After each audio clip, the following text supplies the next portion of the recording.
You are listening to a recording from the Cooperating to Build a Better Nova Scotia conference in Halifax, a celebration marking the United Nations International Year of Cooperatives.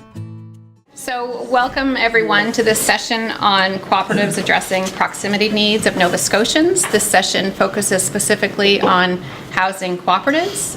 We have four presenters. Karen Brodeur from the Co-op Housing Federation of Canada will begin on the challenges and opportunities of nonprofit co-op housing in Nova Scotia. Darlene Doucet, who is the Executive Director of the Conseil Coopératif Acadien de la Nouvelle-Écosse, will speak about a co-op housing project in Camp that's an equity model. And then Alicia and I from Cape Breton University will be speaking about we'll be presenting a research project that compares a new co-op housing development to a nonprofit housing development. And if you don't mind, before we get started, we're a fairly small group, so I wouldn't mind just quickly doing a round of introductions. There are a lot of faces in this room that I personally am unfamiliar with, so I wouldn't mind getting to know you a little bit better. And it'll give us a chance to all know who we are and what we do and if it relates to co-op housing. So I'll just start back there. What I do doesn't really relate to co-op. That's fine. My name is Joe Candelora, and I work with the Nouvelle-Écosse Credit Union. Oh, great. Okay. My name is Brian McMillan. I work for Credit Union Atlantic in Halifax, and I'm also part of the youth steering committee off Rainbow Square for the youth pre-conference program. Great. Welcome. I'm Brittany Erickson, and I'm in the MBA at Breton University. Hi, Amanda Tarr. I'm a student in the MBA program at Breton University, Club Research with George. I'm Jessica Farrell, and I'm also an MBA student at Breton University. Wow. David McDonald, I'm the manager of the Shetty Camp Co-op. Okay. Celeste DeVoe, I'm director on the board of Acadian Credit Union in Shetty Camp. Great. Very good.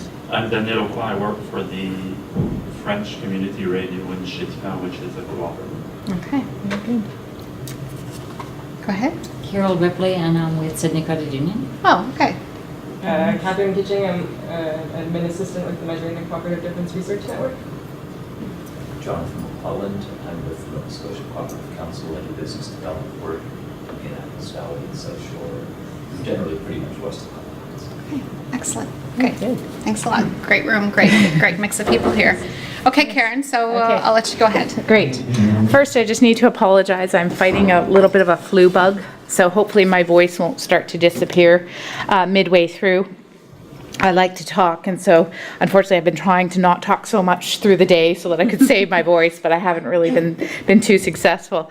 So as Catherine mentioned, I work for the Cooperative Housing Federation of Canada, and we actually have an office here in Dartmouth, and so I work out of Dartmouth, and I'm also in the Masters of Management and Credit Union, Co-ops and Credit Union program, the graduate program at St. Mary's University in my last year. So I've been asked today to sort of talk to you about some opportunities and challenges for nonprofit housing cooperatives. So I'm going to give you some of the challenges, but as well talk a little bit about what CHF Canada's members are. We're a nonprofit organization, a cooperative ourselves, and what our members have sort of directed us to give them and create for them to help them with some of these challenges. So forgive me if some of it kind of sounds like CHF Canada, rah, rah, rah. But I think it's nice to know that as a member-driven organization, often if you listen to your members, they know what they need and take direction. And so I do want to share some of the things that we've done because I'm pretty proud of them, actually. So, and I'll see if this is going to, no, I'll just use the arrow then. So I'm going to start by telling you a little bit about what we are and what we do, and then I'll talk a little bit about co-ops specifically in Nova Scotia. If I slip and start saying, Canadian cooperatives, most of what I'm going to say today about Nova Scotia co-ops is across the country primarily the same. So we are a national organization, and we consider ourselves the voice of the Canadian cooperative nonprofit housing movement. We have just over 1,000 members, and our members are made up of housing cooperatives and other associates like property management companies or other types of organizations that support housing cooperatives. We are governed by an elected board of directors as well, and we have offices in Ottawa, Vancouver, Nova Scotia, and one in Winnipeg as well. So primarily our role is to provide education, support, advocacy, advice. So just like probably a lot of federations, these are sort of the types of things that we do.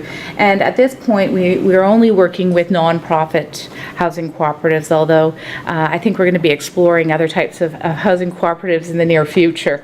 What I'm starting to realize, and I think what our organization is starting to realize, that governance is governance is governance. It doesn't really matter what type of housing cooperative you are. So, and I'm going to keep referring to my notes so I don't miss or forget something. So specifically in Nova Scotia, we have 76 co-ops, non-profit, and I'm not going to keep saying non-profit, but when I refer to housing co-ops, I'm talking about non-profit housing co-ops. Sorry, you wouldn't, and maybe I'm the only one who doesn't know, but would you really quickly just explain why there are both? Like, why would one incorporate as a for-profit, or? Yeah, I'm going to talk a little bit later about the programs that these particular co-ops were developed under, and that'll probably give you that clarification. Cool. Absolutely. So. There are 76 co-ops in the province, 11 in the Amherst, Antigonish, Pictou, New Glasgow area, 6 in Cape Breton, 10 in the Valley area, and 48 in the HRM. The total number of units is 1,886, and the average size of a housing cooperative in Nova Scotia is 25 units, which is compared nationally to 41 units. And one of the challenges that we face in Nova Scotia has to do with scale and size.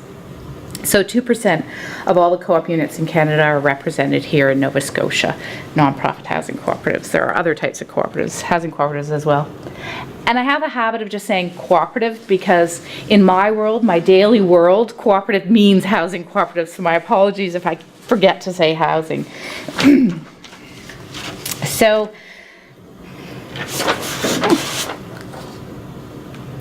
way off already. So this just gives you a little bit of a visual of where housing cooperatives are located that are members of CHF Canada at this point. The majority obviously in the HRM. So now I'll get into a little bit about the types of housing cooperatives that are represented by CHF Canada. Primarily the co-ops that we work with are co-ops that were developed under government programs, and so they received subsidy in one way or another, whether that was startup subsidy, subsidy for members to actually be able to live there, or both. So most of the co-ops were developed under 3 major programs between 1974 and 1992. So the first program was the Section 3418. Co-ops got a lump sum of money to start up, and they had a reduced interest rate at the time over the period of that mortgage or that program. The second was the Section 95 program. Co-ops were given startup funding from the government, and in addition, they were given lump sums of subsidy to help offset low-income families to live in those units. And then the third group, the index-linked mortgage operating agreement, actually members were given rent geared to income, so they weren't given a lump sum of subsidy, but certain number of units were actually used as subsidized units.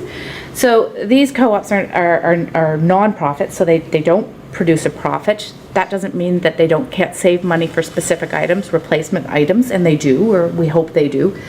But there's actually no money given back to the members. Members don't get any share or any value back.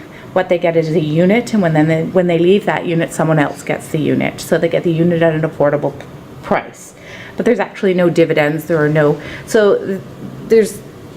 are some differences in the different models. So primarily these people move in, they collectively own the co-op when they live there, but when they leave, someone else moves in and becomes that owner. Did that sort of answer the question? Yeah, I guess a little I was curious why you'd want, like, I don't really understand how a housing co-op would make money other than just, it'd be kind of circular, right? Because if you're paying a higher rent and then the money comes back in dividends. So exactly. I wasn't sure why Exactly. However, there are some co-ops that will actually, you have to purchase shares to enter into that housing cooperative, and then you would get money back on that share, sometimes with interest. So there are different models. Sorry? And the reason for that is just so that the cooperative is a bigger, like, absolutely. Thanks. So, okay. So the majority of our members are under these three programs, and what we'll find as I talk is that the majority of housing co-ops that were built under that middle section, the Section 95 program. So one of the biggest challenges that housing co-ops are facing and that our members are talking to us about is that at the end of their mortgage, which is when these agreements will end, they're not going to have any more subsidy. And the majority of these co-ops will be outside of these agreements, will not have mortgages anymore, but will and will not have subsidy for their low-income members.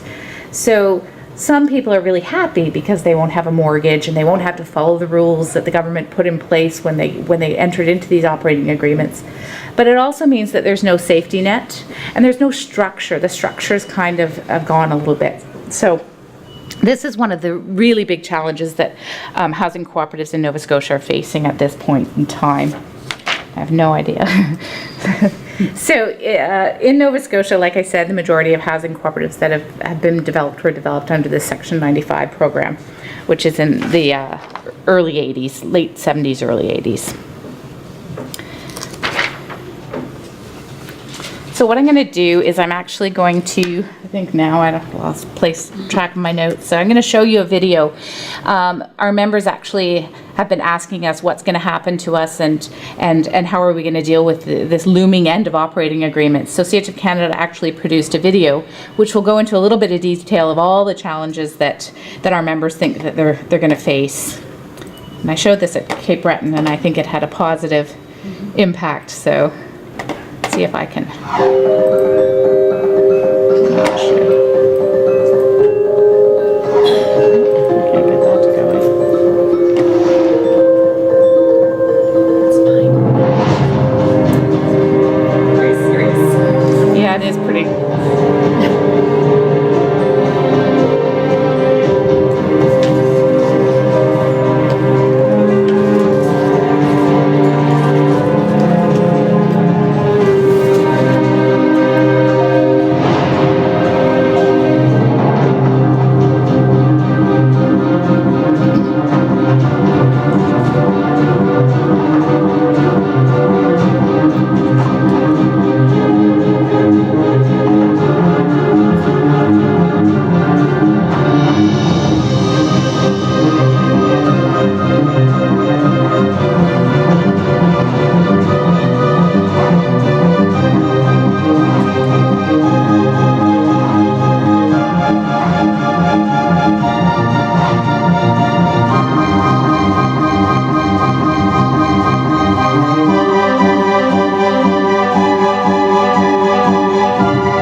Pretty depressing, I know, at the beginning, but however, the point of the video, and this was a video for our members, was to get our members really thinking about where they were, and the face of co-op housing, we started out as a real grassroots type groups, and things have changed along the way. So people's lives have changed. The amount of time that people have to give as volunteers has changed. Participation has taken on a whole new meaning. Self-management has become a huge issue. So it was really important for our members to realize that they needed to change as well, and that meant they had to take a really close look at the things they needed to accomplish and make some of those changes. So the video had a huge impact. Our members were really happy, and it really led to a lot of discussions about what they were going to do. And a couple of the two fundamental questions that came from our members was, how are we going to keep our cooperatives affordable for all members when operating agreements end and there's no government subsidies? And what about our co-op's nonprofit status? So there was a lot of fear that housing cooperatives that were developed under these programs, the members, once they didn't have any government safety net, would start buying their own units, and then the whole purpose of housing cooperatives were to be there forever, for many, many generations, and we were going to lose that whole nonprofit status. So they wanted to know what they could do to start protecting themselves as housing cooperatives long term. So from these discussions, and here comes my CHF Canada slide, we developed a program called the 2020 Vision. And the 2020 Vision is really just about good business practice. And it's something that housing cooperatives should have been doing all along. So there's nothing really new here. It's been repackaged, and it's been trying to get co-ops to just step back and take a look. For example, a lot of housing cooperatives at the very beginning had a vision and a mission, but if you'd asked 90% of the members today, they wouldn't know where that was or if they ever really had one. So there were things that were getting lost. And specifically the mission and the vision became important because if indeed they're not going to be getting outside government subsidies, what kind of housing cooperative do they want to be? So do you still want to be able to house low-income families? And if so, how are you going to generate the revenue to do that? And some co-ops are going to say, no way, we're not going to take the money we're putting in to subsidize other people. But a lot of co-ops are not. They're saying that as a housing cooperative, we want to provide mixed income families in our homes, and we want to be able to put money aside to help do that, even if government doesn't do that anymore. So, sort of going back to the fundamentals, the other 4 standards were good governance, sound management, long-term plan, and environmental sustainability. And environmental sustainability is really important to our members across the country. So we created this lovely star, and we've worked on all of these different things, and we've began to create tools for housing cooperatives. Like I said, none of this stuff is new, and I think that, okay, I'm good. Any co-op certainly would benefit from these, and these co-ops would have benefited from any of these tools and resources all along. So, challenges, and 2020 is certainly more about the end of operating agreement, and challenges go, as you saw from the video, way past just the end of operating agreements. We have housing stock that's aging. A lot of housing cooperatives in Nova Scotia were buildings that were purchased, so they were rehab construction.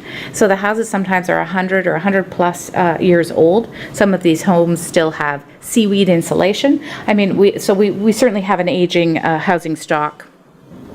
There hasn't been a lot of new development, and certainly no program under which any housing cooperatives have been developed. So development is really, really been minimal at this point. And redevelopment is also very difficult.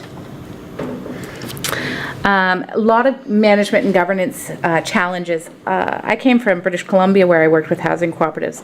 And when I moved to Nova Scotia, someone said to me, it's completely different. I thought, well, how different can it really be?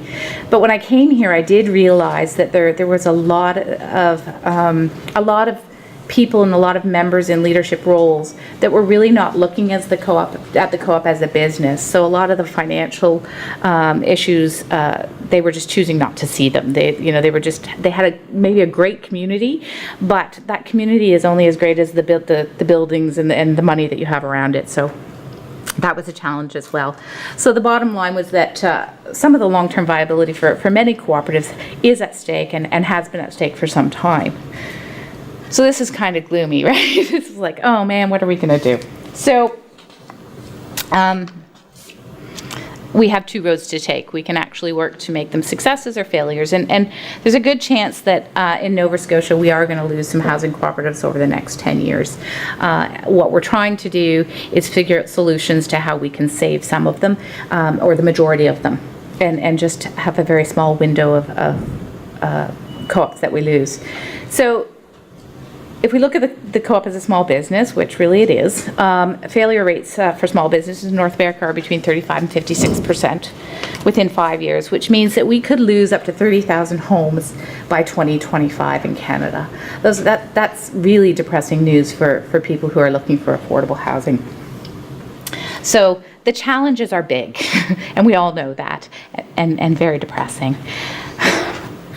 So what are we trying to do? Well, IYC has been great because it's really opened up people's eyes to the fact that cooperatives are enterprises. And in other types of cooperatives, I don't know that the challenge is as great. So if you have a credit union, you know that's a business. If you have a store, you know that's a business. When you look at housing cooperatives, it's different. This is where people live. It's much more difficult to look at it as a business. So we've had to really encourage our members to really think of their housing cooperative as a business, and that hopefully that will make them more viable. So 2020 Vision, that whole star, is really a legacy program, and we're hoping that it will help co-ops become sustainable and that they'll be, sound enterprises long after the government support ends. How much time am I? You have 5 minutes. Okay, well, I'm good then. So just a little bit about how we've defined success, because I told you all this gloom and doom and all the things that we're facing. However, I'm optimistic, and I certainly have seen lots of successes. And we look at outcomes. So this whole 2020 Vision thing we created, you can actually sign on to that, and you can fulfill those standards, and you can become a 2020 co-op. And we don't have a lot of co-ops doing that, but we have seen successes in lots of other ways. So we measure success in knowing that co-ops that we represent and work for are making progress in management, governance, and planning. And how do we know they're doing that? Well, they're attending education events, they're asking for advice, they're using the tools. So we're seeing a lot more improvement in people who are prepared to run for boards and be on boards. We're seeing a lot more youth initiatives. We're seeing some real leadership renewal happening. So that's one way that we're defining success. And also knowing that the tools that we're creating are being used, and certainly from the amount of people that enter our website and the amount of people that call me on a regular basis, people are knowing what to ask for. And 8 years ago, I have to say, that wasn't the case. So we're definitely moving in the right direction. And we've had to give them, I think, some of those really bad news pieces to make them realize that it's really time to step up to the plate and become a better organization. So as Robert Collier says, success is the sum of small efforts repeated day in and day out. And I just have to say that our board of directors at CHF Canada kept saying to us about this whole 2020 Vision, but it's not a success. Nobody's signing on. And we had to keep saying to them, okay, but co-ops are doing better. The management is better. The governance is better. There's more youth involved. So we are doing well, even if they're not signing on to the program. So those are all really good news stories for us, particularly. So I just want to make sure so member awareness, and we do have some co-ops registered for the program, and 2 co-ops have gone through the program. So the question is, what do they get from going through the 2020 Vision program? Well, they get to be a sound, viable business. That's what they get. There's no real carrot at the end, so that may be another reason why they're not signing on. And that's the end of my presentation, so thank you. Good, thank you very much. So I'm talking faster and faster. And actually, if there are some burning questions that you want to ask Karen right now, I think we should take the opportunity, and then we can discuss more at the end. But are there any burning questions out there? I was just curious if all Quebec housing co-ops are under your system, or? No. Quebec has their own system of federations, regional federations. We have regional federations as well in the rest of Canada, but Quebec housing cooperatives are not members of CHF Canada directly. The federations in Quebec are members of CHF Canada, so we do have a relationship, but it's a little bit unique. Would you say that they're in a similar situation? Or I would say that all housing cooperatives across country are. Quebec, Nova Scotia, New Brunswick, PEI, Newfoundland have even more challenges because they have small housing cooperatives. If you go into Ontario, there are scattered smaller co-ops, but in those areas, we have even more challenges. One of the other challenges I didn't mention is scattered housing cooperatives. So people who are developing housing cooperatives in Quebec and Nova Scotia, New Brunswick, PEI, Newfoundland, decided that they'd buy a house here and 3 blocks over they'd buy a house and then one over there. And it's really difficult to create a community when you're scattered like that. So the challenges are even greater in this part of the country. But necessarily, wouldn't they be more involved in their community? Like if they're together, are they a little bit ostracized and wouldn't mix so much in the community by putting them in amongst? It hasn't been the outcome. Okay. Not yet. I think that those scattered homes more feel like it's more like home ownership. They don't necessarily connect as well. Yeah. I also have a question. I know I'm chair, but I really want to ask you. You said that, so your members are asking you 2 questions, and one is about what's going to happen to our nonprofit status, and can we actually sell our units? Is that what you said? But I thought that they were incorporated as nonprofits, so by law, they're not allowed to sell and privatize, right? In Nova Scotia, they're not. Okay. But legislation in other parts of the country, the Co-op Act in other parts of the country is not as strong. Okay. So the wording and even in Nova Scotia, we had a co-op that signed leases over to themselves. And it did get caught and it was reversed, but it did happen, and it sort of slipped through and it managed to be reversed. But the federal legislation, co-op legislation, is not strong at all. Okay. And we've had co-ops, we fought against co-ops trying to privatize. So certainly that is a big question. In Nova Scotia, we're a little bit more protective with the legislation.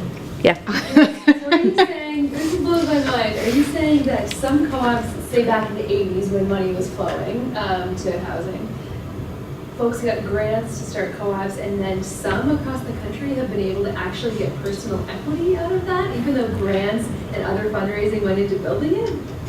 Oh my goodness gracious. I know what in front of it once you saw it right on the wall. Yes. So for example, there was a co-op in Ontario that actually tried to privatize. CHS Canada went to court, fought against them doing this. They ended up going into receivership eventually, which they were happy about because they thought once they went into receivership, then they'd be able to buy their individual units.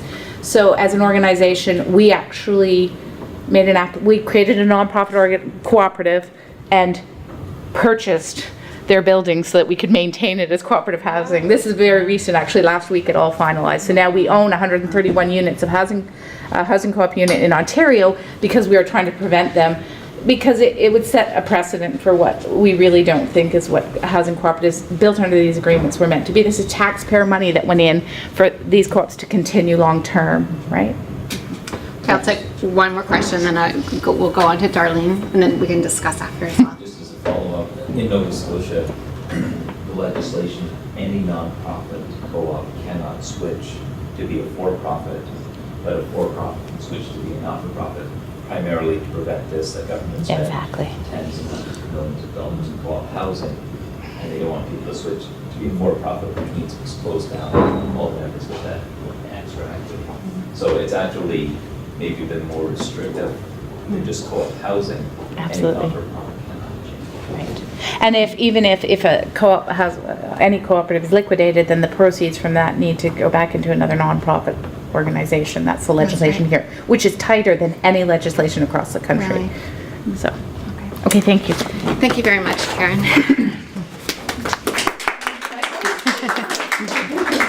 So our next presenter again is Darlene Doucet, who's the Executive Director of the Conseil Coopératif Acadien de Nouvelle-Écosse. So you can see the screen.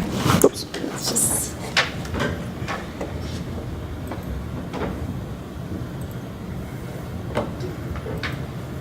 Hey, I'm going to stay seated because I did this presentation. It's going to be done verbally in English, but I made the slides bilingual because I didn't know who in the group might be Francophone or not. So I thought the screen might be a little bit bigger, so I'm hoping you can read what's there. So basically, if you're Anglophone, you can follow with the red letters. If not, it's the other one. So you'll see on the screen, you'll see French on the left and English on the right. Basically, what I'm going to be talking about is a different type of housing co-op than what she was talking about. This one is called La Présidence Acadienne.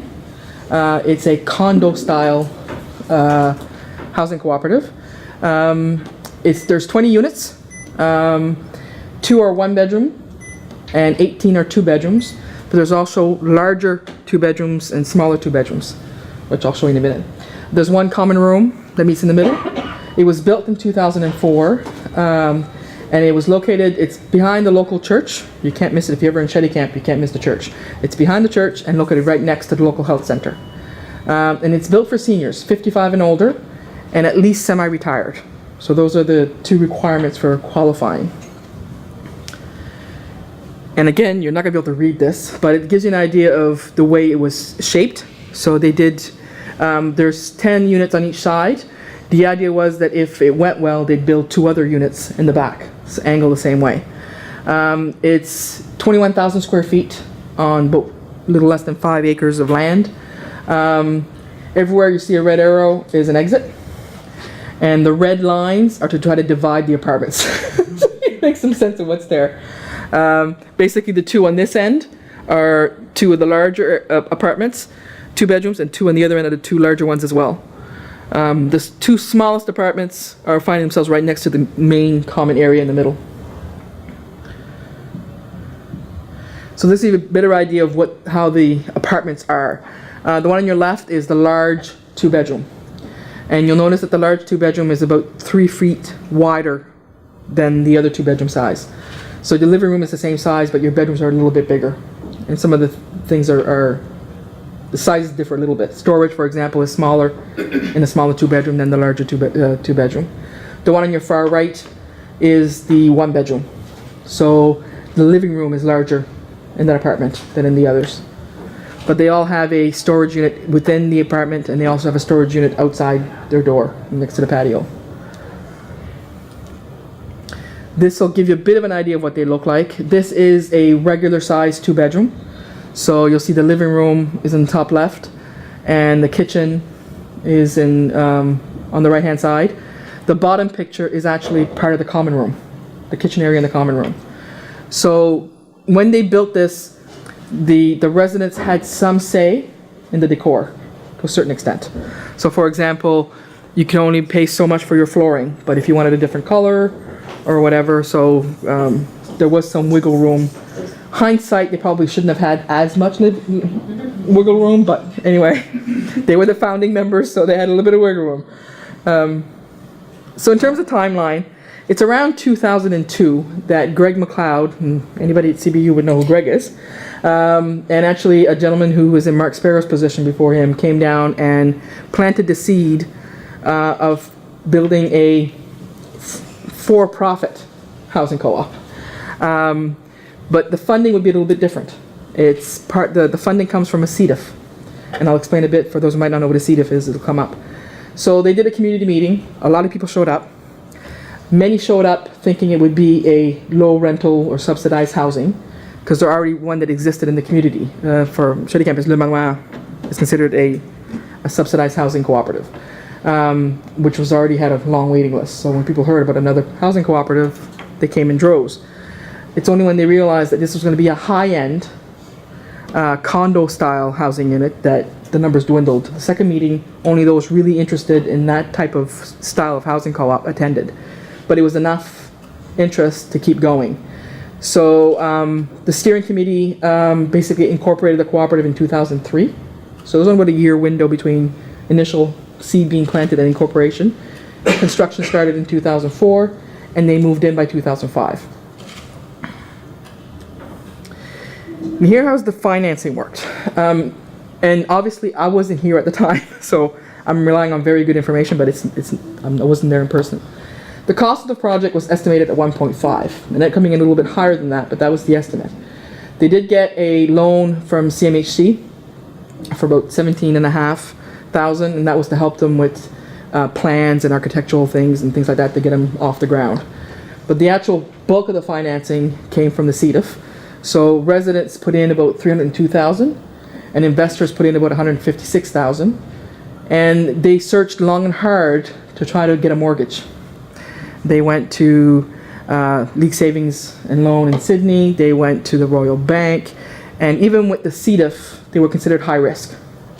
So it just so happened that there was a gentleman in the community that had some contacts at Assumption Life, gave them a call. and they felt a little bit more comfortable in doing it.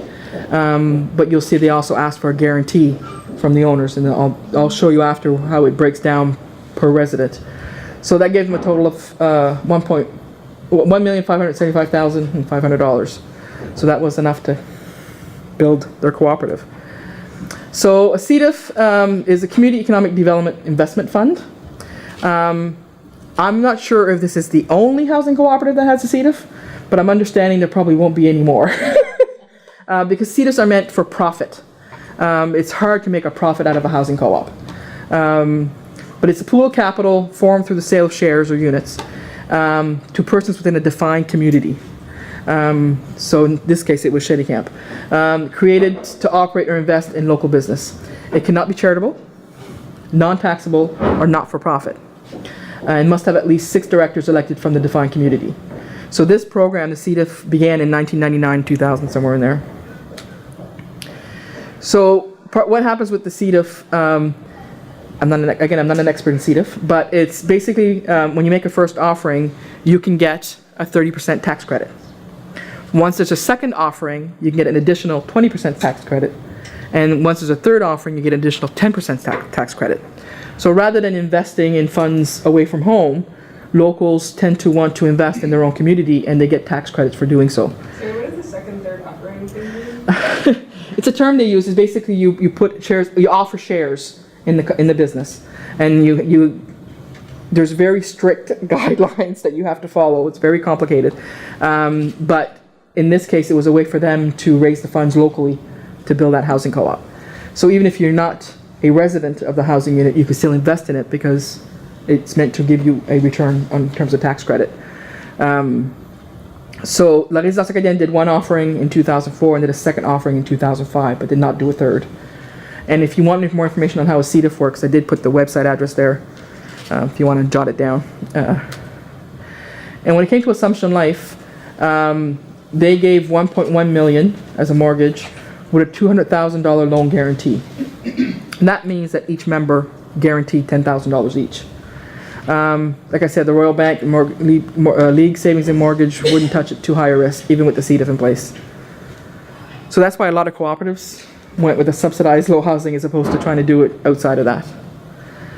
So in terms of each resident's contribution, they put $100 for a membership and then $15,000 in shares in the CEDIF. They put $2,000 in a reserve fund. So technically each member puts in $17,100 to be able to have their unit. And then on top of that, they sign a loan guarantee of $10,000. So it's not out of their pocket, but it's a guarantee that Assumption Life felt comfortable. And the other thing too, that's just money. Then there's volunteer time that they have to invest as well. So certainly for some seniors, it was what they wanted because they were in their home. Their kids had grown and moved away, and their home was getting too big to manage, and they wanted to kind of scale down a little bit, but they didn't want necessarily live in subsidized housing. They wouldn't qualify. But this is more of a higher end type of housing unit for our area and for our rural community. So today there's a waiting list of over 40 names. We're getting to the point now where we're hitting our 7th, 8th year. So maintenance is becoming an issue. Appliances are starting to break down. Eventually a roof will last 10, 12 years. Depends how lucky you are. Down home, I'm not sure if you know this, but Shetty Camp, we have high winds, really high winds. Mind you, our construction companies are very good at building things, but you know, we do have to realize where we're living. So we need to make sure that we keep this in mind in terms of how we spend our money, because in 2014, the outside investors in CEDIF will be paid out. So the only money left will be the actual residents' money. Are they guaranteed a certain rate of return that they will be? No, there's no guaranteed rate of return. What they get is the tax credit part. That's why they're investing. So they get just what they put in back, but then they got the tax. They get the tax credit. Okay. Yeah. So right now, our biggest challenge is governance. When they first opened, Everything was smooth. It was natural for people to concentrate on the operational side and what color will my flooring be and what's the color of my countertop and can I have this appliance opposed to that appliance, and they concentrated on those details because it was their home. They were building their home. And at the time there were community leaders that had a strong background and experience in cooperatives. So they relied heavily on them on the governance side. And they went well for a few years. But what they failed to do at the beginning, and they failed to do in the years that follow, is do education and training at all levels, membership to board, and then all of a sudden they lost two of their leaders quite quickly. One of them was their president, so all of a sudden who takes over? Nobody was trained, nobody was comfortable. Someone finally did it because nobody else wanted to do it. And then in January of this past year, she approached us and said, I can't. For personal health reasons, I can't keep doing it. So they're already down to 4 or 5 board members. And if you are below 4, you no longer constitute a board. So they would essentially, the cooperative would fall apart. So they approached the co-op council because we have end up being just, skip over the church and we're there. They also had a seat at our table because they were a member of the co-op council. So they approached and said, what do we do? And we said, okay, we're willing to step in on an interim basis only. If the membership agrees, we'll act as your board for a maximum 2 years. We put a deadline on it. And we will try to position you well. So we will, that's why we're going to be chatting soon. We're going to look at putting an information package together for members, looking at a package for the board as to roles and responsibilities. What policies exist in other housing cooperatives that they should have in place. Because what happens is there wasn't enough attention paid to someone living in their home. They've been in their home for 20, 30, 40 years. And all of a sudden they're moving into a condo style apartment building, which means their neighbors are across the hall and a wall away. And some of them couldn't adjust to that. And to this day still haven't adjusted to that. So there hasn't been enough work done with the group to learn how to live as a community. So there's the greater geographic community, but they essentially created their own community by building this housing co-op. So there needs to be some work there. And it could be that the governance structure just will not work. Because you're looking at minimum 55 to get in. So that means you can't ask to get on the list until you're 55. And at this point, there's 40 names on the list, which means that by the time they do get in, they're probably going to be hitting 60, 65, 70, depending. Some of them don't want to put their name on the list too early, so they wait till they're 70. But if you're 30th or 35th on the list, you might be 75 or 80 before it comes up. So what's going to happen is that once they come in, they may not want to sit on the board and haven't necessarily committed to the volunteer time that should be there. Right now, they don't even have a manager. So if you're the president, you're the landlord. So you not only have the governance duties of governing your board and policies and helping your board make the right decisions, you're now worried if someone's stove is not working right, or snow removal, or the light bulb's burnt out, or that neighbor was at my door when they shouldn't have been, and all of that stuff. That's what resulted in the president stepping down. I think if it has just strictly been presidential duties, but they live with people, so they want to please everybody, and you can't. You just can't. So what we're looking at, if we can't, through education and training, if we can't get them to form another board, then we may look at changing the governance structure to maybe a solidarity co-op or some kind of model that allows outsiders to help direct the cooperative without taking away the control of the residents. Because the last thing we want to do is see that housing co-op fall into private hands. We just would not want that. So so that's basically the quick gist overlap of our situation there, but it's an example of the idea is right. And they did succeed in doing some financing quite differently than most housing co-ops do. So they won't be in the same position as some cooperatives in terms of when the subsidized funding isn't there. But they also have their own challenges, is that once the outside investors are paid, you know, does rent have to go up to start paying for expenses? I suspect that adding the extra units isn't going to happen, because I don't know how they finance it other than opening another CDF, and I don't think opening another CDF is going to be as, I don't think it's going to be possible. So this was something brand new that was an idea that came out in 2002 to do it with a CDF, but I'm not sure that could happen again. So. Thank you very much. No problem. Any questions right now for Darlene? Go ahead, Amanda. I was just curious, clarifying, so there's a 17, there's the 2,000 reserve fund. Yeah, it's, out of $17,100, $100 is their membership fee. 2,000 goes in a reserve fund, and the 15,000 goes as shares in the cooperative or the CDF. But then there's no, I'm not familiar with the housing co-ops, but there's no sort of condo fees or anything like No. that. So is that why there's sort of that? There's not really Yeah, we say condo style because there's an outside door and an inside door. Yeah. So that's why we refer to that, but there's no condo fee structure like you find in condos. Oh, there's monthly rent. Sorry, there is a monthly rent. Yeah, the monthly rent is for the one bedroom is $650 a month, utilities included. For the middle size 2-bedroom it's $850, and for the large 2-bedroom it's $950. But yes, utilities are included. So first, I wasn't understanding if investors equaled residents and residents equaled investors, like it's not. Just two groups. There are two groups. Yeah. But is there any reason why residents couldn't become investors if they wanted to? Well, technically they are. By paying their 15,000, They are also they've invested in the CDF, yes. Okay. Yeah. But not all investors are residents. Exactly.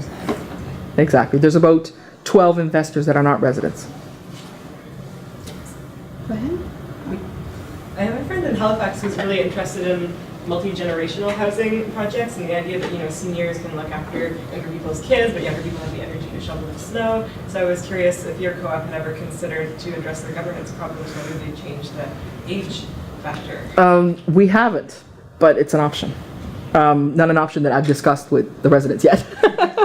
We're basically going to try to stay close to the original purpose and mandate, as long as they're prepared to volunteer on our board. If they're not prepared to do that, then we'll offer them options as to what they can do. The people on the list wanting to come in all qualify and are all over 55. And you can't in a housing unit or a housing cooperative dictate who gets to the top. Like what I would have liked to have done is anybody on my list that has co-op background and is willing to volunteer so many hours jumps the list. I would have liked to be able to do that, because that's what we need. There are people on the list that really don't care to co-op, don't care to contribute, but their name's at the top of the list, they get in. And there are people in the building that don't want to hear the fact it's a cooperative, don't really agree with it, but it's their house, they paid for it, and they want to be treated like landlord treats people that pay rent.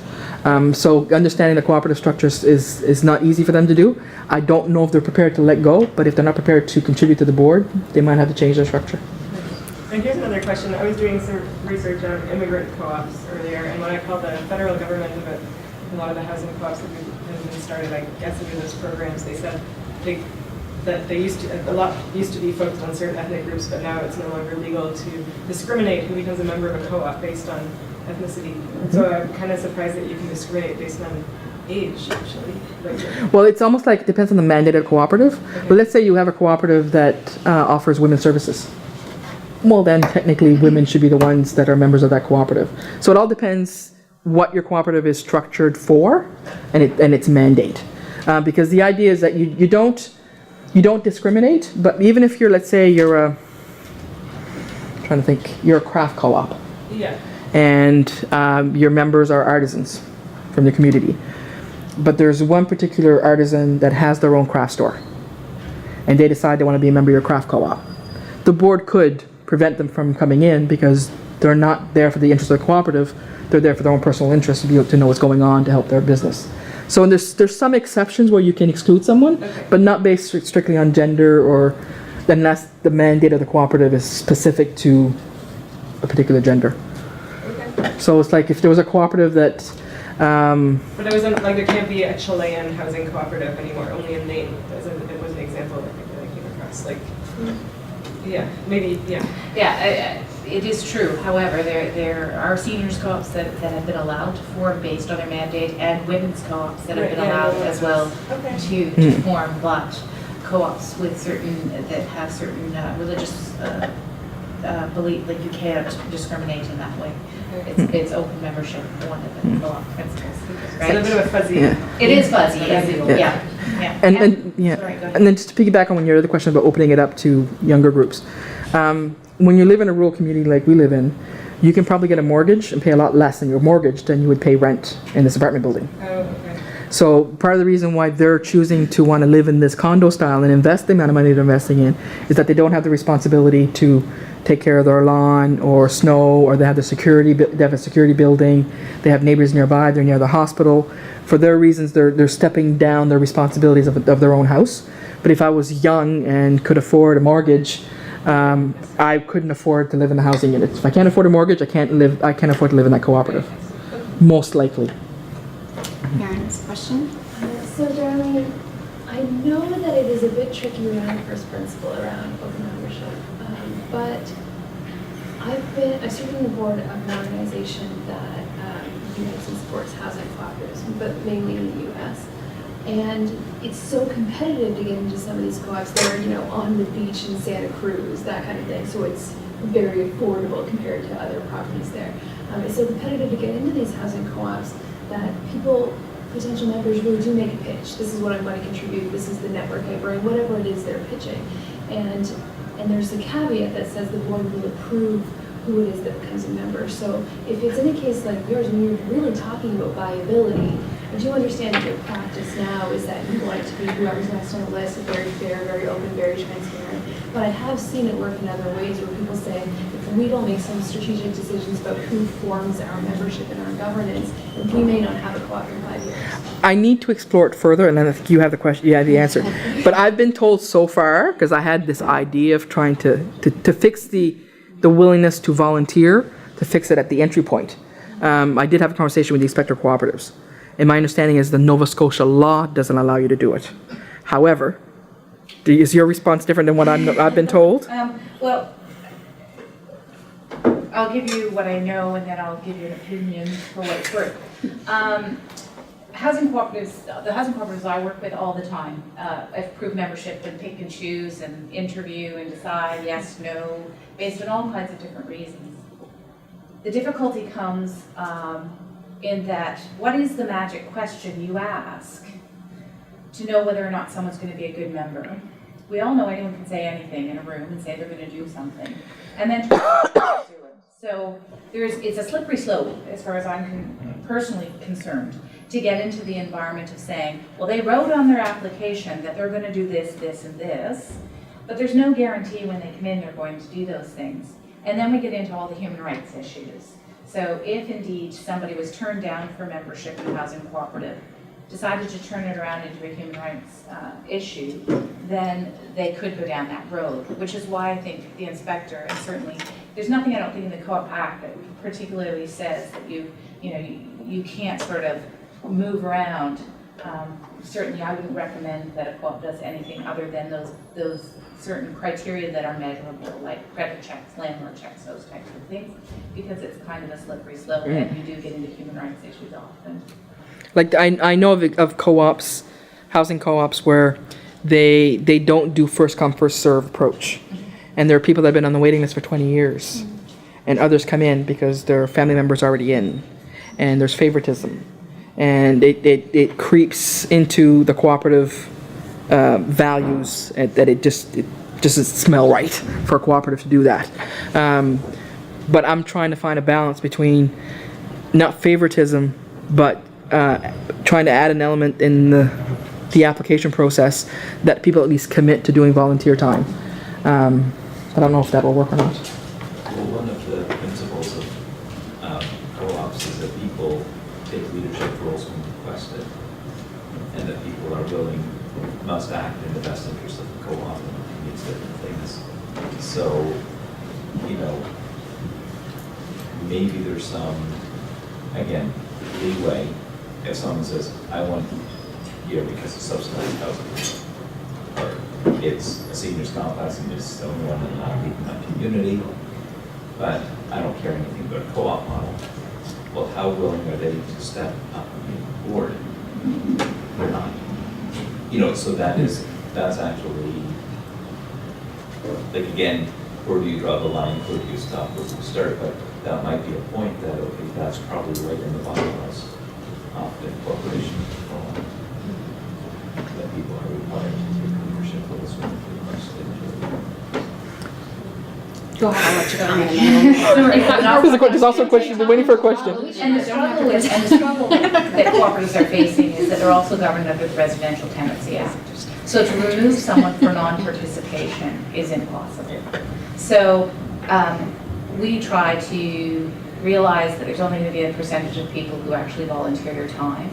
And volunteer means they come forward, not that they're forced. But there's creative ways to engage people.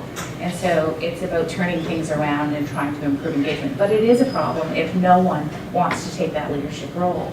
Then it becomes like any other rental accommodation and not a cooperative, right? But your hands are really tied legally in what you do to deal with that. Yeah, one of the conversations we hope to have with this board eventually, when we get to handing it back over to them, is that if right now you have to pay for someone to shovel, you have to pay for someone to mow the lawn and all this stuff, and if they're not prepared to volunteer and do that, then one of their conditions might be that the rent's going to go up. So that's a conscious decision they're going to have to make.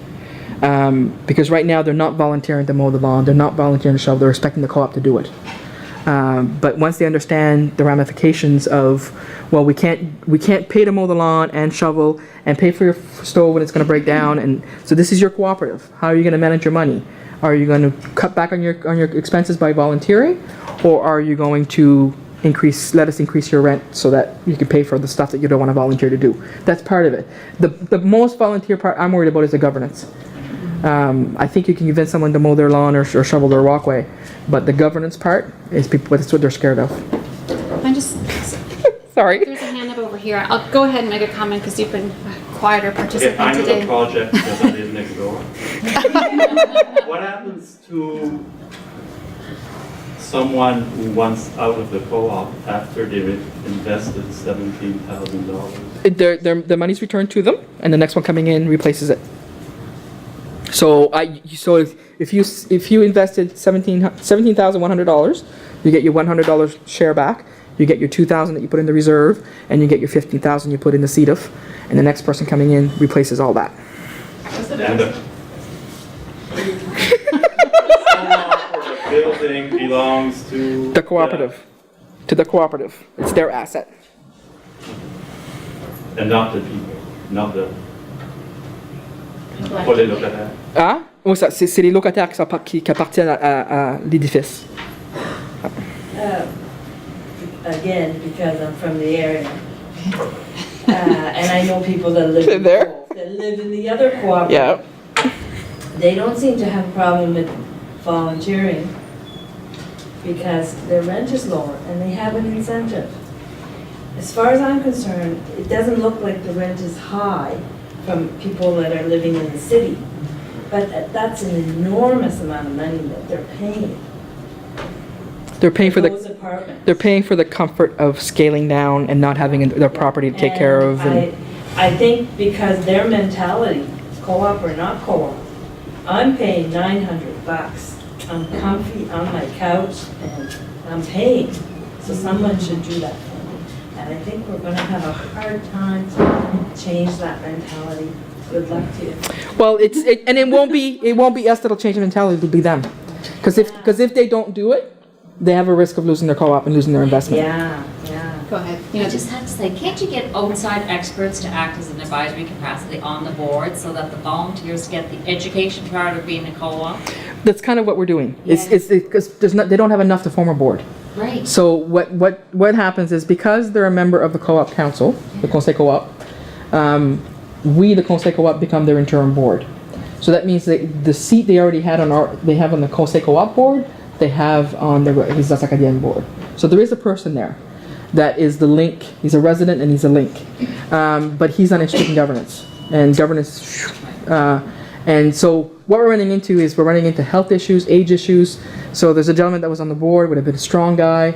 Heart issues, doctor told him, get off the board. It's stressful, get off. Another one is just not there long enough. They're gone 6 months of the year down Florida. So they can't be on the board. So when you start rhyming them off out of the 20, you're not left with too many to choose from. But that's why I thought of outside governance experts, like. Well, that's what we're doing with them. That's what we're doing with them from when we took over as an interim board. And that's why we're going to chat with the materials they've already developed. And if they don't take it over themselves, then it's changing governance structure. We would bring somebody outside to the table. There, I'm done. Thank you very much, Darlene. That was very good. Okay. If you have any questions or comments that you don't get time to ask during this session, you can also write them on this postcard and drop the postcard in the box at the front of the room. These are going to help us with the visioning session tomorrow about building a cooperative ecosystem in Nova Scotia.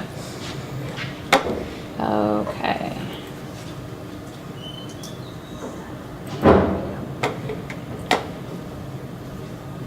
So I think that this presentation actually fits very nicely with what we've covered so far.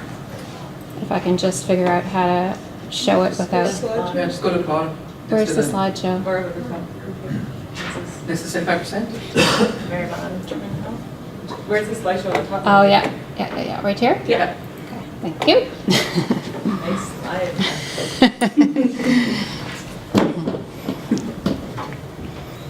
So, Catherine Leviten-Reid, I'm from Cape Breton University. I teach in the MBA program in Community Economic Development. Alicia Lake is my co-presenter, and she's a graduate student in the MBA program. So, what I'm going to talk about right now is a research project that Alicia and I are pursuing that's part of the Measuring the Co-op Difference Research Network. So for those of you who haven't heard yet what the network is all about, it's a 5-year research project that's funded by the Social Sciences and Humanities Research Council of Canada. It's called a CURA, which stands for Community University Research Alliance. And the goal of the CURA is to see if and how co-ops are different from other organizational forms in different sectors of the economy. So we have people working on credit unions, people working on food co-ops, and I've been working with the Co-op Housing Federation of Canada on housing co-ops. I have a couple of projects on the go, and Karen also has a project on the go that's funded through this CURA. So the research focus of the presentation that we're going to talk about this afternoon is to look at if and how co-op housing is different from nonprofit housing. And we're going to explore this potential difference at 3 different levels. At the developmental level, so we're looking at housing initiatives as far as how they've emerged, who the key actors were, and the involvement of different kinds of organizations in the projects. We're looking at the structural level, so governance of the organizations, and then we're also looking at the experiential level of those who live in the units. This is a piece of the research project.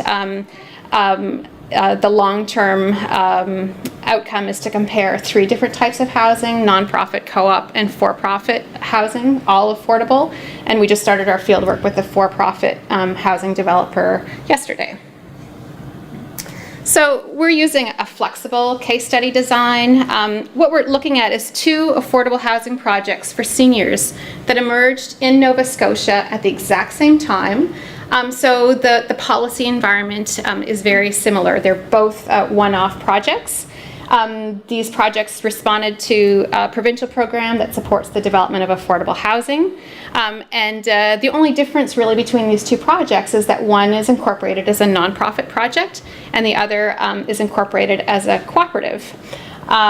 We collected our data by interviewing the developers of the project, so 3 from each group. And we also interviewed tenants. And so we did 29 interviews in the 2 different housing projects. And we looked at key documents like bylaws. And so what we're presenting to you today reflect a preliminary analysis of our data. And I guess I did I mention, do I talk about, yeah, I do, a little bit more later on. So we've been talking a lot about difference today, and so why should we expect it in an analysis of our data? Why should a nonprofit be different from a co-op? Well, theoretically, some people say, well, they're not different at all. They're grouped under the social economy, this term called the social economy that's kind of floating around out there. And so characteristics of all social economy organizations include that they have democratic decision-making, and they exist for a social purpose. So should we expect difference? In the housing sector in particular, some people like Ian Skelton talks about nonprofits and co-ops as providing provisional infrastructure. So they're similar in that they both consist, co-ops and nonprofits are both, organizations that respond to community needs. They have boards of directors, and their directors have the capacity to manage and advocate for social housing. So that suggests, well, they should be exactly the same. But practically, as we know from Karen, co-ops and nonprofit housing organizations have different histories. So co-op housing at a national level was advocated for by individuals who are very involved in the co-op movement, people like Laidlaw. So they are also represented by National Federation, which is the Co-op Housing Federation of Canada. And the nonprofit housing sector is just not organized in that same way. They don't have the national federation advocating for a particular organizational form. And of course, we've all heard about the ICA, and co-op housing is allied with that larger cooperative movement with the international principles. And the nonprofit sector does not have this, this adherence to shared principles. So what do we know empirically about differences between nonprofits and co-ops? Because some people have already asked this question. And what the data shows is that compared to nonprofits, tenants and cooperatives are more likely to be involved in governance, and that they express the fact that they have greater social connections with other residents, and they also feel that they have greater security of tenure, so they're not going to be thrown out of the building.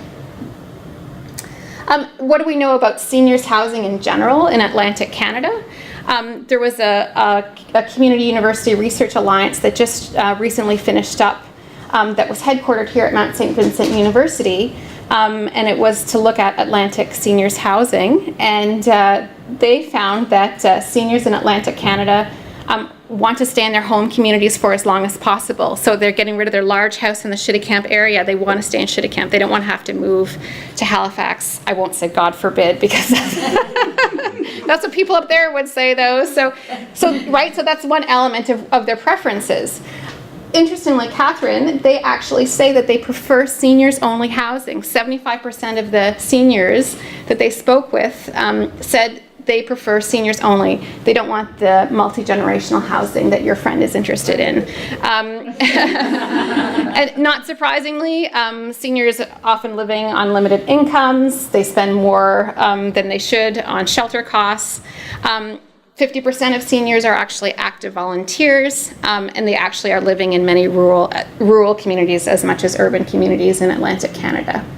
So just back to the two case studies that we've done on the nonprofit and the co-op housing. Again, these are new projects. They just developed in 2008 in response to the same government program.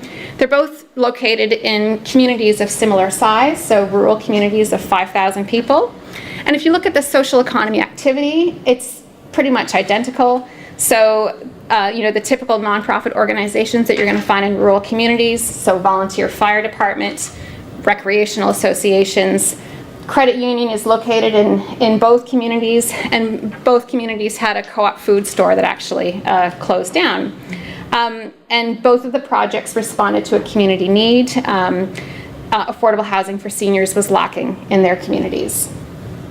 And so, as far as difference goes, what did we find out about key actors? Well, for the housing co-op that developed, the instigator of the project was actually a staff person working in the local office of the Nova Scotia Co-op Council. What he did is he went to a local community development corporation, and the executive director of the community development corporation was keen and agreed to take on the project. But it was really staff at the community development corporation that took the lead role in the project, and the Nova Scotia Co-op Council did not. As far as the nonprofit, the project was conceptualized by members of a social action committee of a local church, and then They took it to a local umbrella association representing different nonprofits in the community, and they decided that indeed there was a need for seniors housing. And so then a core group of volunteers stepped up to the plate and they developed the project. So both of the groups consulted with the local community around the housing. So indeed, are there seniors who want to live in this housing? And what kind of features are you interested in having in this housing? How about community involvement in the project? Both projects received in-kind contributions. So the co-op got an in-kind donation of land from the provincial government to build the housing. Technical assistance from another local community development corporation, and furniture for their common room. The nonprofit received an in-kind contribution of land from the local credit union. And labor, they organized work parties to build much of the housing, which is really quite remarkable. They both were able to obtain some of their inputs, like building materials, at low cost from local business people. So here are a couple of pictures of the housing that reflect in-kind contributions. There's the nonprofit on the top. That's land that did belong to the credit union. Right beside it, donated to the project. And then in the bottom, you see the co-op with the in-kind contributions of furniture to the building. As far as project design goes, neither project incorporated any energy efficient, any remarkably different features as far as energy efficiency goes. I think they were constrained as far as the kind of funding available through the province. They also didn't incorporate any elements that allowed seniors to really age in place. So bathtubs instead of walk-in showers for the most part, and no extensive system of grab bars in the units or in the corridors. And so what we conclude is, as far as how the projects developed, we didn't observe a cooperative difference. Well, how about governance though? So interestingly, the co-op has seniors on the board of directors. 4 out of 10 of the directors are tenants of the building. The other 5 are also on the board of the Community Development Corporation, and 1 individual is actually just a member of the community who's interested in, has lots of experience being on boards of directors. You're smiling. At the beginning of the project, in fact, there were no tenants on the board. The focus of the Community Development Corporation was really to get the housing done. They were really focused on creating affordable housing in the community, and they weren't concerned at all about, governance, for example, about structure, about involvement. It was just, we need to get the project done. And so this is an evolution in the organization. The nonprofit does not have tenants on the board. The bylaws prohibit it. And we were told very clearly it's a conflict of interest to have tenants in a building being on the board of directors. And so at the structural level, indeed, we did observe a cooperative difference, but it's not entirely as we expected. We were expecting more tenant involvement on the board of directors. At the same time, it seems to be, perhaps, a new direction for co-ops, in that there are housing co-ops in the province of Quebec where they have adopted a multi-stakeholder model. And so maybe this is what we're seeing here.